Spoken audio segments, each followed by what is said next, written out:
اعوذ باللہ من الشیطان الرجیم بسم اللہ الرحمن الرحیم واتخذ قوم موسیٰ من بعدہ من حلیہم عجلا جسدا لہ خوار، اور بنا لیا موسیٰ کی قوم نے ان کے بعد۔ حضرت موسیٰ علیہ السلام جب چلے گئے کوہ طور پر تو پیچھے یہ ایک فتنہ اٹھا ہے، سامری۔ یہ سامری جو ہے اس نے فتنہ اٹھایا، اور جو کچھ ان لوگوں کے پاس، اسرائیلیوں کے پاس، جو ان قبطیوں کے زیورات بہت سے رکھے ہوئے تھے امانتاً، وہ بھی جانتے تھے کہ یہ قوم، یہ چونکہ ابراہیم کی نسل میں سے ہیں تو یہ امانت دار ہیں۔ جب یہ وہاں سے چلے تو وہ سارے جو ہیں وہ زیورات بھی وہ لے کر آ گئے تھے اپنے دشمنوں کے۔ ان زیورات کو لے کر اس نے گلایا، آگ میں تبایا، گلایا، اور اس سے ایک بچھڑے کی شکل بنائی، اور کچھ ایسی کاریگری رکھی کہ اس میں سے ہوا جب گزرتی تھی ایسے سوراخ رکھ دیے کہ اس میں سے ایسی آواز آتی تھی جیسے کہ بچھڑا جو ہے وہ بول رہا ہے، اور اس نے کہا یہ ہے تمہارا خدا۔ یہ موسیٰ تو بھول گیا، موسیٰ کو مغالطہ ہو گیا، وہ کہاں گیا ہے، کس خدا سے ملنے گیا، خدا تو یہ ہے۔ اور اس میں بھی ایک اور بات دوسری جگہ پر آ جائے گی، یہاں تو نہیں ہے، کہ حضرت موسیٰ علیہ السلام اصل میں اپنے اشتیاق اور محبت اور شوق اور جذبے کی وجہ سے قبل از وقت چلے گئے تھے، جو وقت معین تھا کوہ طور پر آنے کا اس سے پہلے۔ تو اللہ نے جواب طلبی کی تھی، ما عجلک عن قومک یا موسیٰ، اے موسیٰ اپنی قوم کو چھوڑ کر پہلے کیسے آ گئے ہو؟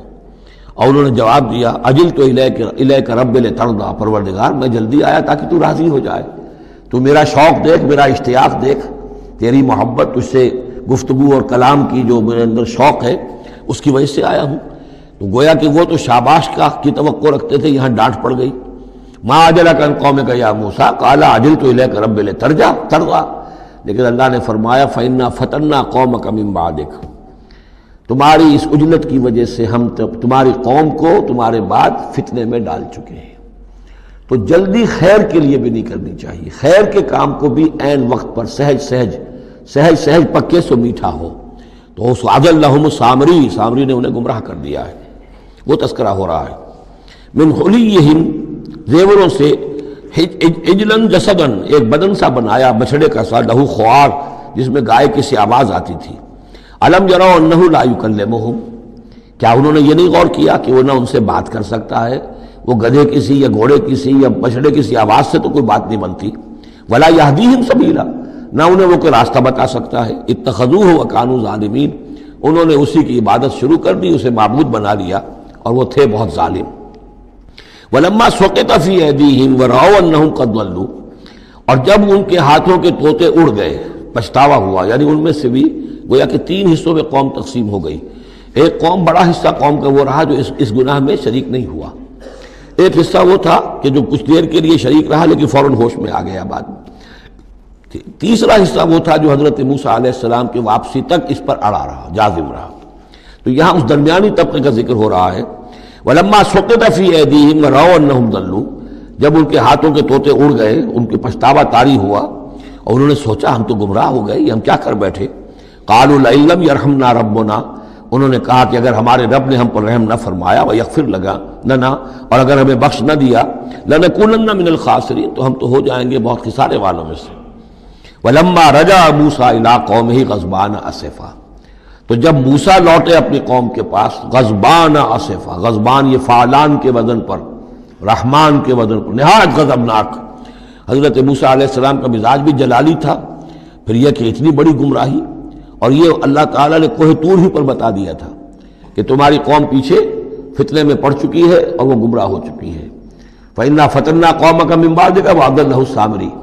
تو وہاں سے آئے ہی ہیں تو غضبناک تھے، غضبان آصفا، نہایت افسوس میں بھی اور سخت غضبناک۔ قَالَ بِئْسَ مَا خَلَفْتُمُونِي مِن بَعْدِي، یہ خطاب حضرت ہارون سے بھی ہو سکتا ہے اور اپنی پوری قوم سے بھی ہو سکتا ہے۔ بری ہے میری نیابت جو تم نے کی ہے میرے بعد۔ عاجلتم امر ربکم، تم نے اپنے رب کے معاملے کے اندر جلدی کی، میرا انتظار کرتے، اگر اس نے کچھ بنا ہی دیا تھا، کوئی شوبدہ دکھایا تھا، میرے آنے تک انتظار کر لیتے، میں تمہیں بتاتا اس کی حقیقت کیا ہے۔ وَأَلْقَى الْأَلْوَاحَ، اور انہوں نے وہ جو تختیاں لے کر آئے تھے کوہ طور سے، تورات والی، وہ تو ایک طرف ڈال دی۔ وَأَخَذَ بِرَأْسِ أَخِيهِ يَجُرُّهُ إِلَيْهِ، اور غضبناک ہو کر اپنے بھائی حضرت ہارون علیہ السلام کا سر کے بال پکڑ لیے اور اپنی طرف کھینچا غصے میں، یہ تم نے کیا کیا، میرے پیچھے یہ، میں تمہیں خلیفہ بنا کر گیا تھا۔ قال ابن امہ، انہوں نے کہا اے میرے ماں جائے، اے میرے ماں کے بیٹے، ان القوم استضعفونی،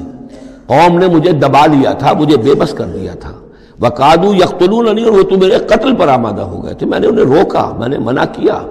لیکن وہ اس درجے اس معاملے کے اندر آگے بڑھ گئے تھے، قادوا یقتلوننی، وہ تو مجھے قتل کرنے پر آمادہ تھے،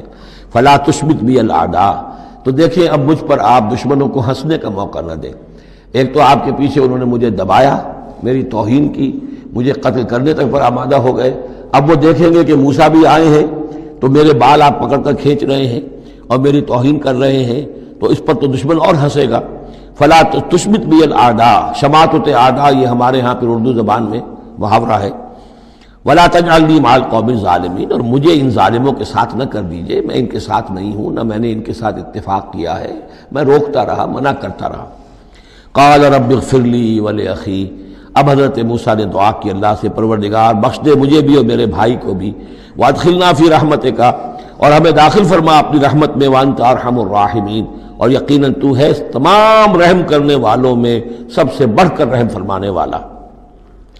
ان الذین اتخذوا العجل سینالہم غضب من ربہم،